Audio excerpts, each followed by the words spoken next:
오늘은 제목이 발효 효소죠. 저희가 익히 이제 많이들 들어서 이제 알고 계시고 일반인들도 너무 많이 잘 아는 사실이지만 건강적으로 어떻게 이게 왜 필요한지 또 우리 현재 우리 몸에 이 효소나 이게 왜 부족한지 뭐 이런 부분을 중점적으로 하고 마지막에 가서 그러면은 그 부분을 어떤 식으로 우리가 관리를 해 나가야 되는지 그래서 우리 엘라스의 제품이 어떻게 도구로 쓰이는지 이렇게 정리를 하도록 하겠습니다. 발효 효소 또는 뭐 효모 이런 얘기를 많이 하잖아요, 우리가. 기본적으로 이제 효소가 중심이 되지만 우리가 퍼먼테에 대한 거를 조금 짚고 넘어가는 게 좋을 듯 싶어요. 발효는 어떤 의미에서 보면 굉장히 우연히 만들어졌다고 해도 과언이 아니죠. 뭐 여러분 혹시 홍어회 아시죠? 홍어회 같은 거, 젓갈 같은 거 오랫동안 보관하기 위해서 뒀는데 형질이 변경된 거잖아요. 그런데 의외로 먹어보니까 맛도 깊은 맛도 있고 또 건강에도 좋은 것 같고 어떻게 인류가 살면서 우연히 발견됐다 해도 과언이 아닐 정도로 그렇습니다. 그런데 발효와 부패의 차이가 뭘까요? 굳이 따진다면 엄격한 우리가 기본적인 측면에서 발효와 부패의 차이는 사실은 없습니다. 변경되는 거에 비해서 그 원리는 똑같은데 발효라는 것은 우리 분해 산물이 우리 사람한테 유용하면은 발효가 되는 거고 악취나 독성이 생겨서 사람 몸에 해를 끼치면 그게 부패입니다. 근데 과학적으로는 발효나 부패는 동일하다. 어떤 의미에서 보면은 존재하는 것도 발효와 부패가 있기 때문에 존재하는 거죠. 다 발효가 되진 않습니다. 우리가 사람이 죽으면은 또 모든 생명체들이 부패하거나 발효하거나 둘 중에 하나 해서 원상, 흙으로 이렇게 흙으로 돌아간다기보다는 원래 그 가지고 있던 그 상태로 돌아가는 거죠. 탄소를 베이스로 해서 수소와 산소와 질소 이 화합 분해되는 이런 과정이 되는데 발효는 좀 광의적인 의미로 보면은 미생물이나 균류를 이용해서 이걸 분해해서 육종하는 과정 이렇게 볼 수가 있겠죠, 발효. 그래서 결국은 이제 얻어내는 것이 뭐 유기산이나 가스나 알코올이나 그렇게 해서 이걸 혐기적으로 분해해서 ATP, 아데노신 3인산염. 결국은 ATP가 뭐냐면은 우리 세포에서 마지막으로 쓰이는 에너지원이거든요. 그러면은 지금 봅시다. 우리가 그 자동차를 움직이려면 경유나 휘발유나 뭐 이런 것들이 필요하죠. 목탄가 높은 거 더 높으면은 또 이제 항공유가 되는 거고. 그러면 이 원래 그 재료는 어디에 있냐면은 그 원유잖아요. 원유. 우리가 지금 뭐 호르무즈 뭐 사건 뭐 이러한 뭐 중동 지방에 원유가 있잖아요. 오랫동안 지구상에 있던 이런 동식물 이런 것들이 땅 속에 들어가서 이것이 압축되고 이게 부패하고 가스가 만들어지고 압축됐던 거 이게 원유잖아요. 이 원유를 싹 분해해서 거기서 옥탄가대로 뽑아내면은 골탕부터 시작해서 항공유까지 이렇게 나오는 거잖아요. 마찬가지로 그렇습니다. 어떤 동식물을 가지고 인위적으로 미생물 균주를 집어넣어서 인위적으로 만들어내면은 마지막에 ATP까지 생산되는 거죠. ATP가 있어야 사람이 움직여지는 거죠. 그래서 어쨌든 역사적으로 보면은 뭐 신석기 시대 식량 음식을 생산하거나 보관하기 위해서 만들어졌다 그렇게 있지만 그래서 나오는 것들이 우리로 치면 김치, 된장, 요구르트, 피클 같은 거야. 이런 것들이 다 발효 산물이다 이렇게 보시면 되겠습니다. 그래서 이 발효를 하는 데 있어서 반드시 필요로 하는 게 있습니다. 그게 바로 효모입니다. 이스트 우리가 빵 만들 때 쓰고 뭐 이렇게 하잖아요. 이스트가 있으면 이스트가 당분을 분해해서 알코올하고 이산화탄소를 이렇게 시키는 거죠. 그러면은 그 이산화탄소나 참 당분이 아니라 분해해서 이산화탄소나 그 알코올을 분해내는 거죠. 그렇게 함으로써 뭐 빵을 만들 때 반죽을 부풀게 해서 푹신하게 한다든지 아니면은 당분의 알코올로 변환시켜서 맥주나 막걸리, 와인 같은 발효주를 만든다든지 뭐 이렇게 하는 것이 효모입니다. 그래서 효모가 있어야 기본적으로 용이하고 또 우리 몸에 어떤 뭐라 그럴까요? 유익을 주는 이런 것들을 만들어낼 수가 있는데 효모는 우리가 뭐 드라이 이스트 그러니까 건조한 효모 생효모죠, 생효모. 여기 이제 오랫동안 보관도 용이하고 대표적으로 우리로 치면 조이리바 같은 겁니다. 조이리바나 아니면 메타칸이나 바이톡에 주로 보면 생효모 건조 상태로 이렇게 있는 거죠. 아니면은 드라이 상태로 생이스트는 그러니까 수분을 머금은 상태입니다. 근데 요건 유통기간 짧죠. 예를 들면 요구르트 같은 거 유통기간이 있죠. 이런 것들은 뭐가 있을까요? 효모 그런 우유가 이런 것들은 유통기간이 짧죠. 그 다음에 이제 천연 효모가 있습니다. 그거는 이제 과일이나 곡물 껍질이나 뭐 이런 야생 효모를 직접 배양한 거. 저희 제품들이 주로 이제 그런 형태의 것이라고 보시면 되겠습니다. 어쨌든 이렇게 효모가 있어야만이 효소 만들어낼 수가 있겠죠. 예. 효소는 어떤 의미에서 보면은 살아있는 생명체는 모든 생명체는 다 존재합니다. 그래서 효소는 자동차로 치면 배터리 이런 거 정도로 보시면 되겠죠. 엔자임이라고. 예. 그래서 효소는 생체 촉매제다 이렇게 보시면 돼요. 효소의 원래 사전적인 의미는 화학 반응이 일어나잖아요. 각종 화학 반응에서 자기 자신은 변하지 않고 그대로 가만히 있습니다. 그런데 다른 모든 생명체는 반응을 촉진하는 촉매 단백질, 요게 이제 원래 효소의 정의인데, 어쨌든 효소는 식물이나 동물이나 모든 것에는 효소가 있습니다. 효소가 없으면 안 되죠. 그래서 그 효소가 그 식물이나 그 동물이 가지고 있는 효소가 바닥이 되면은 그 생명체는 없어집니다. 이게 이제 우주의 원리입니다. 그래서 효소의 아버지라고 얘기하죠. 에드워드 하웰 박사. 예, 에드워드 하웰 박사는 효소는 생명의 불꽃이다 이렇게 얘기하죠. 생명 현상에 있어서 가장 중요한 거다. 우리 몸의 효소 자체는. 그래서 우리가 예를 들어 집을 짓는다고 가정해 볼까요? 그러면 집 짓는 데 있어서 무슨 재료나 뭐 이런 것들이 다 있다 하더라도 집 짓는 기술자가 없으면 안 되겠죠. 기술자 같은 것이 바로 이 효소라고 보시면 됩니다. 그래서 효소는 우리가 먹는 뭐 예를 들어 단백질이다. 또는 지방이다, 탄수화물이다, 그 외 미네랄이다. 어떤 걸 먹더라도 이 내 몸에 흡수가 되려면은 흡수를 시켜주는 어떤 특정한 물질이 있어야 됩니다. 그게 효소가 되겠고, 또 흡수가 된다고 하더라도 체내에 들어가서 이게 완전체로 이렇게 사용이 돼야 되겠죠. 세포까지 사용이 되게 하려면은 또 뭔가의 특정한 힘이 필요합니다. 이게 다 효소입니다. 그래서 효소 그걸 이제 우리가 분해하고 또 다시 분해됐던 게 흡수되면은 다시 재결합하는 거, 이걸 우리가 이화와 동화작용 이렇게 학교 다닐 때 이렇게 배웠어요.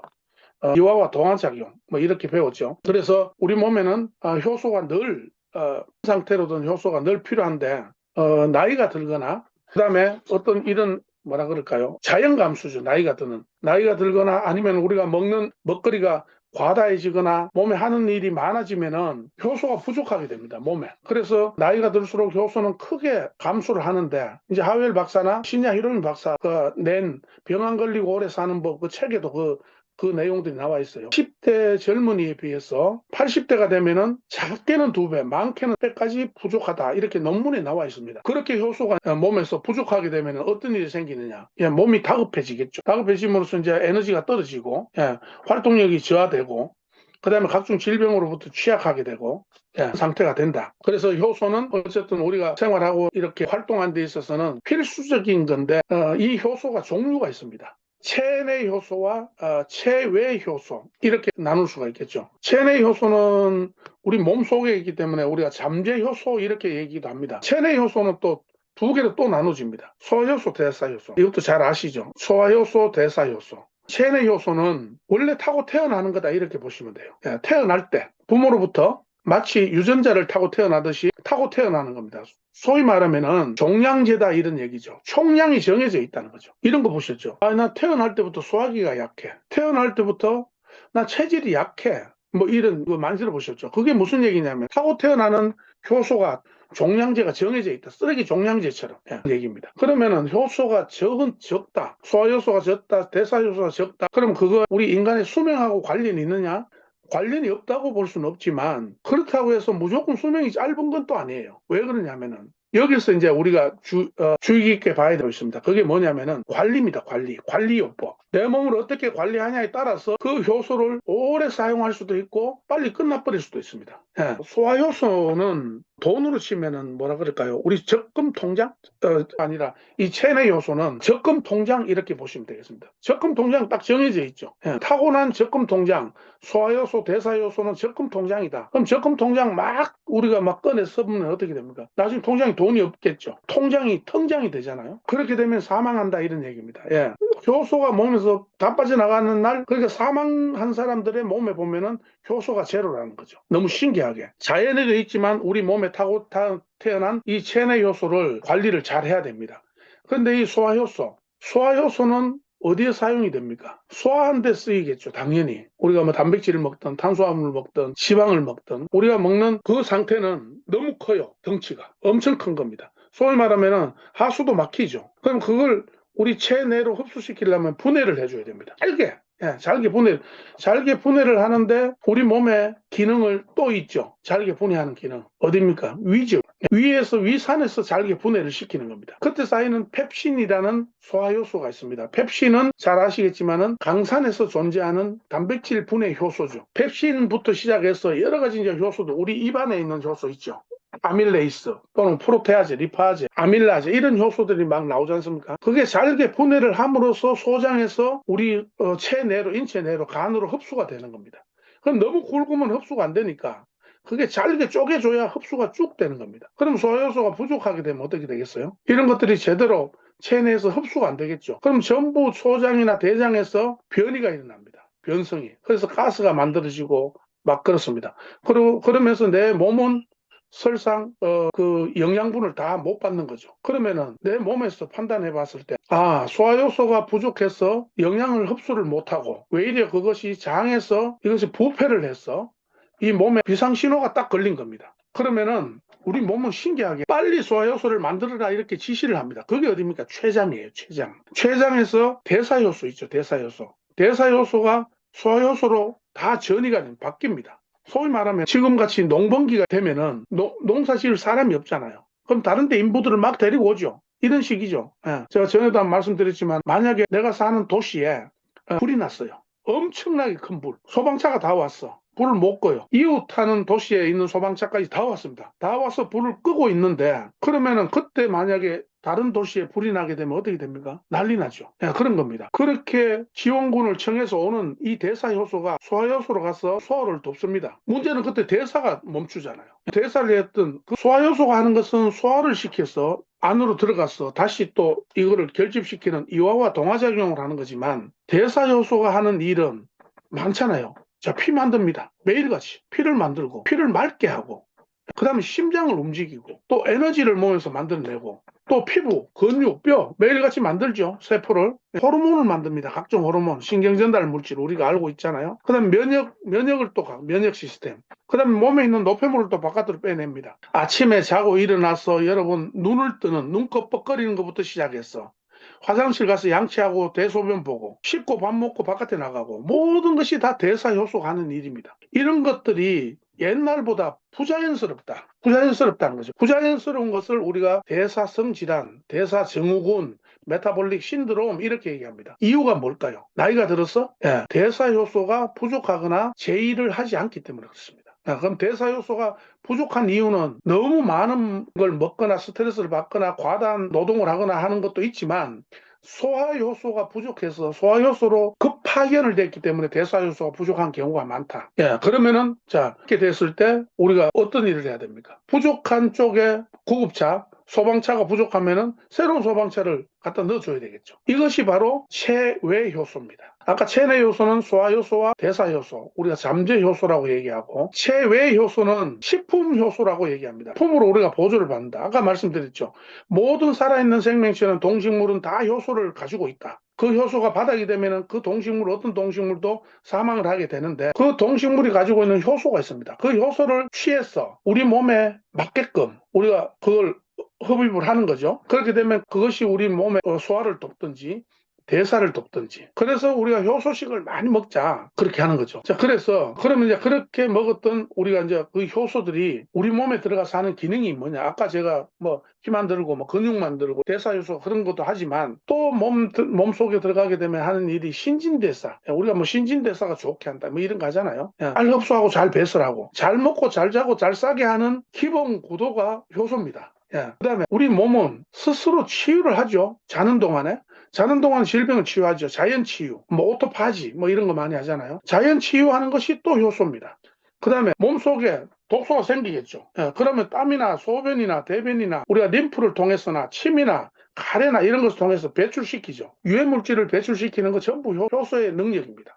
그 다음에 면역력 향상하는 거 당연하고요. 그 다음에 피를 깨끗하게 하는 것도 효소예요. 그래서 저희가 메타칸이나 우리 바이토간에는 왜 피를 정화시킬까? 피를 정화하는 효소가 있기 때문에. 그래서 피 속에 있는 유해물질을 바깥으로 내보내고 그 다음에 지방을 분해해서 배출시키고 이렇게 하는 모든 것들이 하는 역할이다. 그래서 결국은 우리가 체내 효소는 정리하면은 적금 통장이라 그랬잖아요. 적금 통장은 가능한 한 아껴서 사용해야 돼. 야, 그러면 이제 체외 효소, 소위 말하면은 돈을 벌어, 오늘 일당을 벌든지 월급을 버는 것. 그거는 체외 효소, 식품 효소라고 볼 수 있습니다. 내가 움직일 수 있을 때까지는 벌어서 사용하고 적금은 나이 들어서 사용할 수 있도록 해야 되는 거죠. 그래야만이 우리가 오래 사는 거죠. 마찬가지입니다. 젊다고 해서 효소가 필요 없는 것이 아니고요. 젊을 때일수록 타고난 효소를 아끼고 우리가 일반 식사를 하더라도 바깥에서 외부 효소를 많이 드심으로써 소화나 대사를 도와서 내 체내에 있는 효소는 나이 들어서 사용할 수 있도록 하는 것이 베스트다 이런 얘기입니다. 그래서 대표적으로 송하전기라고 있습니다, 여러분. 일본의 송하전기라는 회사의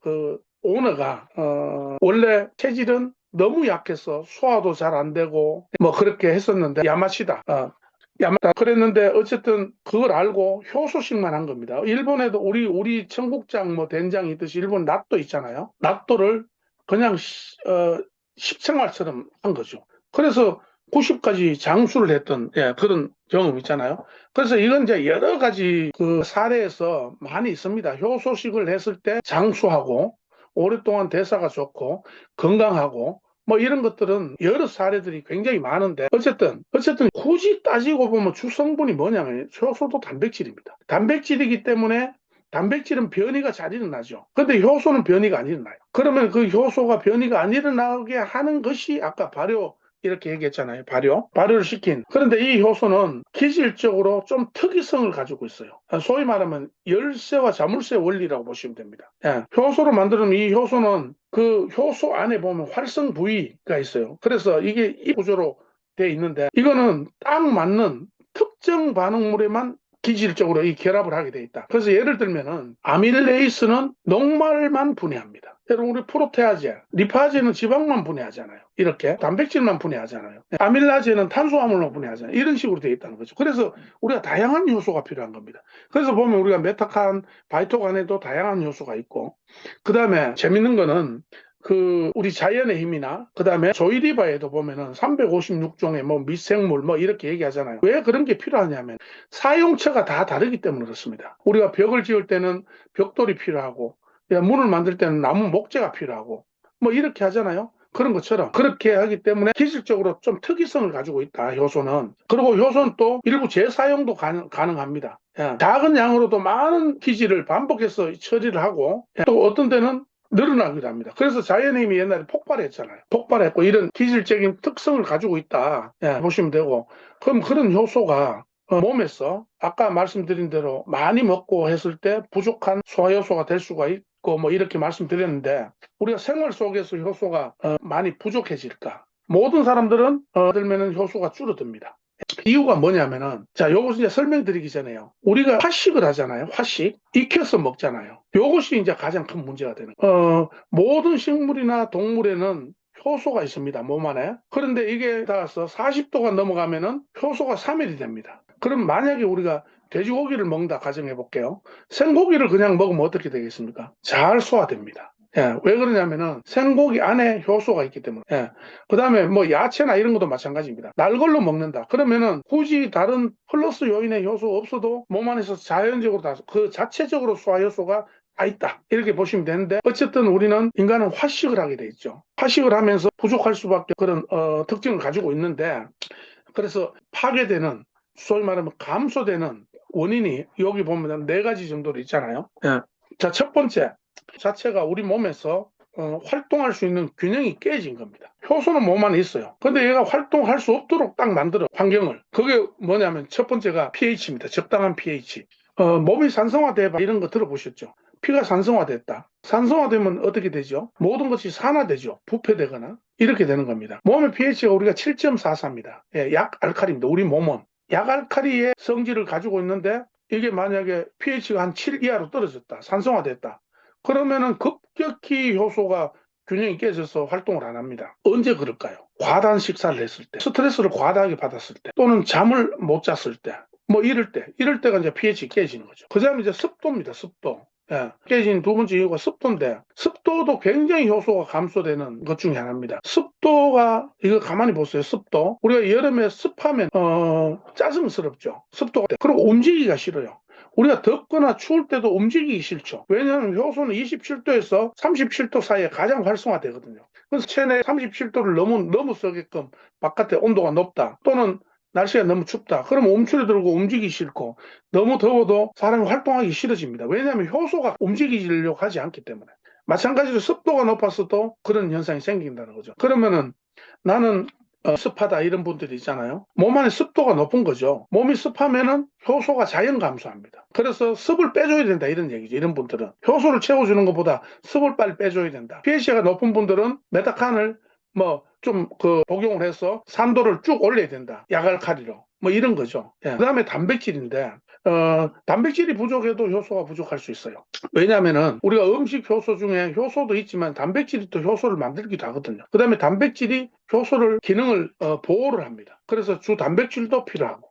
그 다음에 네 번째로 이제 조효소입니다. 조효소 또는 보효소, 우리가 보조효소 이렇게. 보효소, 조효소가 뭐냐면은 바로 비타민 종류입니다. 비타민 무기질, 비타민 C, B, 이런 무기질, 이런 것들이 보효소다. 그래서 이 첫 번째 이제 밸런스가 깨지는 경우가 바로 요 상태고, 두 번째가 바로 환경오염입니다. 환경오염, 체내 독소, 보세요. 공해. 우리가 호흡하는 공해. 공기가 굉장히 나빠요. 공기질이. 그러면은 몸 안에 있는 효소가 소멸이 됩니다. 그 다음에 식수, 먹는 물. 식수가 오염이 돼도 효소가 소멸이 되는 거 아십니까? 그래서 좋은 물을 마셔야 되는 겁니다. 그 다음에 토양 마찬가지고. 토양 요소는 화학 비료, 농약, 아주 효소를 급격히 떨어뜨리는 요인이 된다. 말씀드린 몸 안에 있는 적금 통장이 자꾸 빠져나가는 거예요. 나도 모르게. 뭐 이런저런 이유로 빠져나가는 거죠. 그 다음에 또 하나가 인스턴트 식품이에요. 제일 중요한 겁니다. 자, 인스턴트 식품 정크푸드라고 얘기합니다. 정크푸드는 그대로 우리가 해석하면은 쓰레기예요. 우리가 음식물 쓰레기를 먹는다 할 정도로 인스턴트 식품 정크푸드는 몸 안의 효소를 엄청나게 감소시키고 체력을 약화시킵니다. 그래서 애들이 막 햄버거 이런 거를 막 계속 먹잖아요. 그때는 좋아하죠. 입은 좋아하지만은 내 몸은 싫어. 그러면은 어떻게 해야 되느냐? 우리 효소를 먹으라는 거죠. 제가 실예를 하나 들었지. 햄버거나 아니면은 핫도그 밀가루를 튀겨서 기름을 묻혀서 설탕을 묻혀서 일반 물에 담궈 놓으면요. 하루 종일 담궈 놔도 변형이 없습니다. 그런데 거기다가 메타칸이나 뭐 우리 바이톡을 몇 스푼 딱 집어넣고 담궈 놓으면 어떤 일이 생깁니까? 싹 분해가 돼가 딱 바닥에 가라앉습니다. 가루가. 바로 그런 거죠. 그런 것도 이제 효소가 하는 역할이다. 분해시키고 이렇게. 그 다음에 첫 번째가 이제 노화입니다. 역시 어쩔 수가 없습니다. 나이 들면은 자연적으로 우리 소화효소나 대사효소나 항산화 효소가 몸에서 감소합니다. 왜 그럴까요? 살아온 환경 속에서 스트레스 받고 과도한 노동을 하고 그 다음에 뭐 먹는 음식 자체가 효소를 소멸시키는 이런 뭐 다양한 종류로 인해서 소멸이 되겠죠. 그래서 효소가 40대 이후는 급격히 감소를 하기 때문에 소화력이 떨어지고 그 다음에 체력이 떨어진 이유가 바로 그겁니다. 효소 때문에. 그 다음에 이제 네 번째가 화식입니다. 아까 말씀드린 우리가 화식을 하잖아요. 익혀버리면은 보면은 그대로 있죠. 그런 어떤 의미에서 보면 이제 온도가 올라가게 되면은 건전지는 건전지인데 건전지가 다 쓴 건전지라 이게 아예 전기가 없는 겁니다. 이 상태가 된다는 거죠. 그래서 고온으로 음식을 조리하게 되면은 효소는 제로입니다. 그럼 바꾸면 고온으로 먹지 말라는 것이 아니고 고온으로 해야 되는 이유는 있죠. 왜냐하면 아까 말씀드린 대로 우리가 유익균과 유해균을 따지면은 부패균과 발효균이잖아요. 그래서 발효균은 우리 몸에 좋지만 부패균은 우리 몸에 들어가게 되면은 생명을 위험하게 할 수도 있죠. 그러면은 내가 먹으려고 하는 음식 속에 부패균이 없다고 못 보잖아요. 대장균도 있을 수가 있고. 그러면 완전히 사멸을 시키자는 거죠. 그래서 화식을 해요. 어차피 우리는 화식을 하니까. 화식을 하는 대신에 그 자체로는 소화하기는 힘든다. 소화효소나 대사효소가 과다하게 쓰인다. 그래서 그걸 드실 때마다 효소식을 드시면 되죠. 효소를. 그래서 생야채 같은 거 우리가 먹다 보면은 뭐 소화불량이 전혀 없잖아요. 바로 그게 그 안에 효소가 있기 때문에. 그래서 화식을 함으로써 우리 몸에 효소가 줄어든다. 그렇게 보시면 돼요. 그래서 이제 그런 것들이 부족하게 되면은 당뇨 환자들이 1형 당뇨 말고요. 2형 당뇨 있죠. 1형 당뇨는 우리가 본태성 당뇨 이렇게 얘기합니다. 그러니까 타고 태어날 때부터 췌장 기능이 약했고 췌장에서 인슐린이 나오질 않는 거죠. 인슐린도 여러분 따지고 보면은 그 효 중에 하나입니다. 효모 중에 하나예요. 인슐린 자체도. 인슐린이 분비가 아예 안 돼요. 인슐린이 분비가 안 되니까 당연히 우리 몸 속에 있는 당분을 체내로 흡수시켜서 에너지원으로 사용을 못 시키겠죠. 이게 이제 1형 당뇨지만 2형 당뇨는 인슐린은 분비가 돼요. 그런데 이 인슐린이 간에서 혈액으로 들어가서 세포로 들어가는 세포 수용체를 통과를 못하는 겁니다. 왜냐하면 세포 수용체가 이미 독으로 이렇게 다 막혀서 필터링이 안 되는 거죠. 계속적으로 당분을 먹게 되면 체내 당이 남게 되겠죠. 혈액 속에. 그게 혈당이잖아요. 그런데 그러기까지 너무 많은 걸 먹다 보니까 인슐린 양은 적은데 너무 많은 것들이 있다 보니까 인슐린이 이 역할을 제대로 못하는 겁니다. 저항하는 거죠. 그걸 우리가 이제 인저항성, 이형 당뇨 이렇게 얘기를 하는데 그러면 그 당뇨 인슐린을 분비하는 데가 어디입니까? 췌장이죠. 췌장에는 크게 보면은 췌장즙과 인슐린 이렇게 두 개만 분비를 하거든요. 췌장즙이 뭐냐면 효소입니다. 효소. 인슐린도 엄격히 따지면 효소입니다. 그래서 췌장은 효소 공장이에요. 그 재밌는 것이 그 초식동물보다 육식동물이 췌장이 커요. 왜냐하면 더 많은 것들을 소화를 시켜야 되기 때문에. 동물들은 먹죠. 화식을 안 하죠. 생식을 그냥 하죠. 사자나 호랑이 생식하잖아요. 그래서 지구상에 존재하는 모든 동물 중에 췌장이 가장 큰 동물이 사람입니다. 그만큼 크냐? 코끼리의 4배 정도 돼요. 코끼리 코끼리 엄청 크잖아요. 그런데 코끼리는 채식 동물이잖아요. 그러니까 굳이 효소가 별 필요가 없죠. 왜냐하면 먹는 음식이 다 효소가 있으니까. 근데 사람은 이렇게 익혀서 먹기 때문에 그런 것들이 이제 효소가 상대적으로 더 많이 필요한 거죠. 그래서 동물에 비해서 사람의 췌장이 가장 크고 초식 동물은 말, 소, 양은 췌장이 거의 없습니다. 조금밖에 없어요. 코끼리도 적고 이제 육식 동물이 조금 크긴 한데 이렇게 우리가 효소를 만들어내는 이 췌장 기능이 약해졌다. 그러면 뭘 해야 되겠습니까? 당연히 여러분 효소식을 그냥 습관처럼 드셔주셔야 됩니다. 그러지 않으면은 췌장 기능이 점점 더 느려지고 췌장이 비대해지고 기능을 하기 위해서 우리가 간 비대증처럼 작은 데서 만들어내니까 힘이 드니까 내 몸이 스스로 지키기 위해서 췌장이 커지는 거예요. 그러다가 쪼그라듭니다. 그러면 이제 답이 없습니다. 췌장이 커질 때에 그때까지 우리가 간도 비대해질 때까지 그때까지가 사실은 우리가 스스로 치유할 수 있는 원인 치료를 할 수 있는 스트레스 홀드라 보시면 돼요. 그래서 이제 익혀 먹는 이런 육류 있습니다. 이번에 저희가 몽골 갔을 때도 해서 이렇게 사냥 우유 이런 게 발효해서 뭐 굉장히 좋죠. 소화도 금방 되죠. 그런 거 먹으면은. 과거에는 이렇게 익혀서 먹지 않고 효소를 얻기 위해서 뭘 했냐면요. 건조한 데서 습도가 높으면은 유해균들이 막 달라들어요. 너무 많이. 강하게 달라들어서 이걸 부패를 시켜버리잖아요. 발효가 안 되고. 그러면 건조한 데 나무 그늘 밑에 이렇게 많이 하잖아요. 우리가 매주 같은 거 여러분 된장 담글 때도 어떻게 합니까? 처마 밑에 이렇게 많이 하죠. 볏짚 속에 있는 락토바실러스균 뭐 이런 것들을 해가지고 이렇게 하듯이 마찬가지입니다. 그 그늘에서 이렇게 많이 고기를 저기 중동 지방 이런 데가 많이 있어요. 팔레스타인 이쪽에 그늘에서 발효를 해서 그걸 그냥 먹습니다. 그러면 그런 제품들은 진짜 익힌 고기보다 효소가 엄청 많겠죠. 문제는 그 속에도 균이 들어갈 수 있다는 거죠. 그래서 더운 지역에서 중국으로 치면은 저기 쿤밍 저 아래쪽, 그 다음에 저 팔레스타인 쪽 중동 지방 이런 지역에서 옛날에 소고기, 돼지고기 이렇게 걸어놓고 이렇게 많이 먹잖아요. 먹다가 병 걸렸잖아요. 그게 한 150년 전에 그게 밝혀졌죠. 여러분 우리 잘 아는 문둥병. 바로 소고기에 리터스 바이러스가 붙어서 우리 사람 몸에 들어가면 혈액이 피가 썩는 거예요. 그게 문둥병이에요. 그래서 이제 익혀 먹는 것이 좋긴 합니다. 자, 문제는 익혀 먹을 때 어떤 일이 생기느냐 한번 볼게요. 서울에 가면은 독산동이라는 거 있습니다. 그 다음에 저기 마장동이 있습니다. 그게 도축장이에요. 뭐 각 지역마다 우리가 도축장이 있잖아요. 도축장에 여러분 가보시면 소나 돼지나 이거를 도살한 다음에 그걸 어디다 담근지 아시죠? 옆에 보면 목욕탕 물이 있어요. 목욕탕 물에다 푹 담궜다가 건집니다. 왜 그렇게 할까요? 고기를 이렇게 정육점에서 고기를 이렇게 잘라서 팔 때에 만약에 도살을 해서 그대로 가져가게 되면 고기 색깔이 시커매집니다. 금방 산화가 되죠. 빠르게 질소가 있기 때문에 우리 공기 중에 질소가 엄청 많잖아요. 질소가 그냥 산화를 시켜버립니다. 그래서 선홍빛이 나야 고기가 야 색깔 좋다. 여러분 그게 좋은 게 아니에요. 원래 고기는 산소 속에 이렇게 노출이 되면 질소가 많기 때문에 시커멓게 변하는 게 사실이에요. 그래서 오히려 약간 시커먼 게 좋습니다. 왜냐하면 아질산염이 덜 들어있기 때문에. 그 물에 담그는 그게 아질산염이에요. 아질산염. 문제는 그 아질산염이 불에 닿았을 때, 뜨거운 온도에 닿았을 때 변형이 일어납니다. 벤조피린 같은 거 있죠. 벤조피린 같은 이런 거 소위 말하면은 발암물질이 거기서 만들어지는 겁니다. 그래서 옛날 어른들이 맨날 탄 음식 먹으면 암 걸린다 막 그런 얘기 하잖아요. 한고기 먹으면 암 먹지 말아요. 바로 그 원인이 그겁니다. 아질산염에 담겼던 그 고기가 열을 가해지면서 벤조피린 같은 발암물질이 만들어진다. 그 정도로 나오느냐 놀라지 마십시오. 고기 한 근에 담배 400개, 담배값하고만 먹습니다. 고기 한 건 먹으면은. 나는 담배를 안 피우고, 생전 그런 거 안 하는데 왜 그럴까? 뭐 그런 얘기 많이 하시잖아요.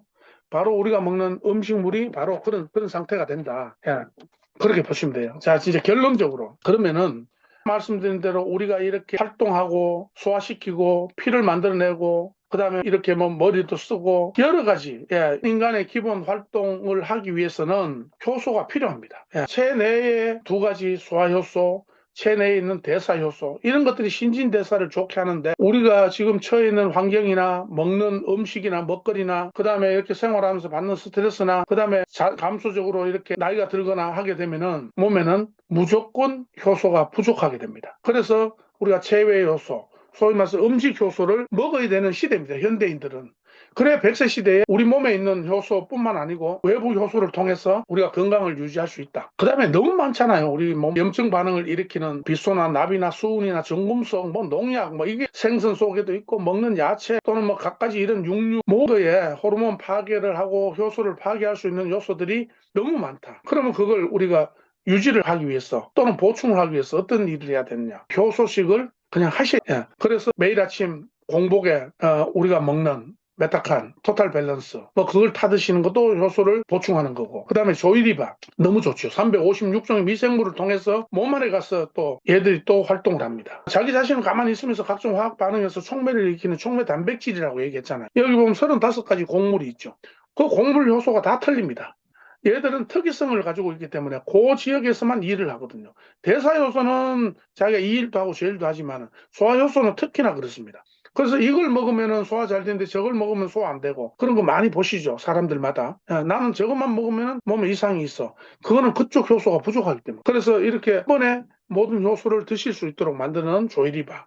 아까 말씀드린 대로 또 미생물이 있으면 계속 증식을 하잖아요. 그러면 또 발하게 된다 그랬잖아요. 자연의 미생물이 살아있는 미생물이라는 것을 증거가 되는 거죠. 그게 충분히.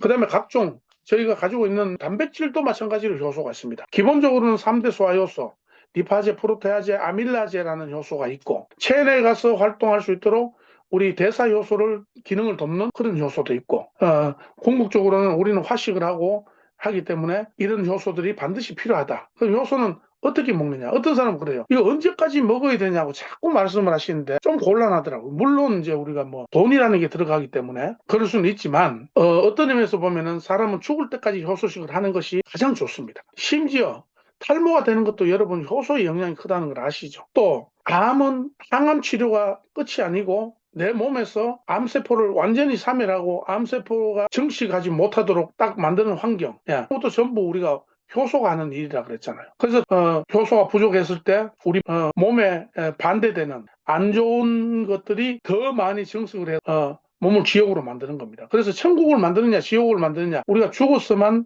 천국 지옥을 가는 게 아니고요. 살아서도 지옥을 맛볼 수 있습니다. 그게 몸 안에 그런 효소가 너무 적어질 때 몸이 그런 상태가 된다. 상원 의원들이요 회의를 했습니다.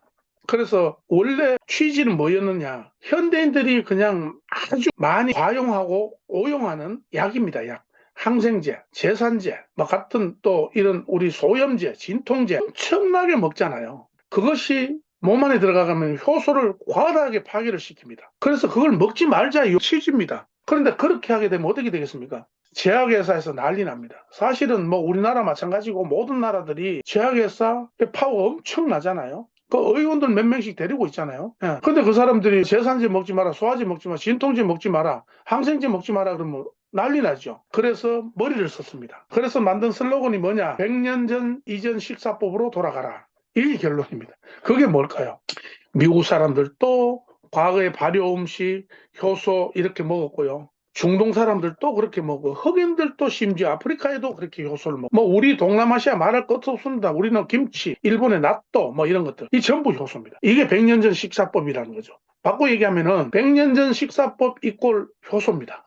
그래서 잘 먹는 것 그게 100세 건강을 지키는 지름길이다. 그렇게 하려면은 우리가 생활하고 습관화해야 되는데 이것이 거추장스럽고 힘들면 못 하잖아요. 그래서 우리가 아침에 물 한 잔 하는 것.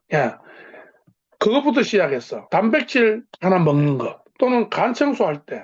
또는 우리가 야채나 뭘 먹을 때 조이디바를 하나 넣어서 먹는 거. 그 모든 것들이 우리 몸의 지구를 지키듯이 우리 몸의 대사효소, 소화효소를 가장 적금 통장을 유지하고 벌어서 사용하는 것이 바로 저희 제품들이 지금 가지고 있는 모든 효소의 어떤 기능이다. 이런 말씀을 드리면서 오늘 강의를 마치겠습니다. 감사합니다.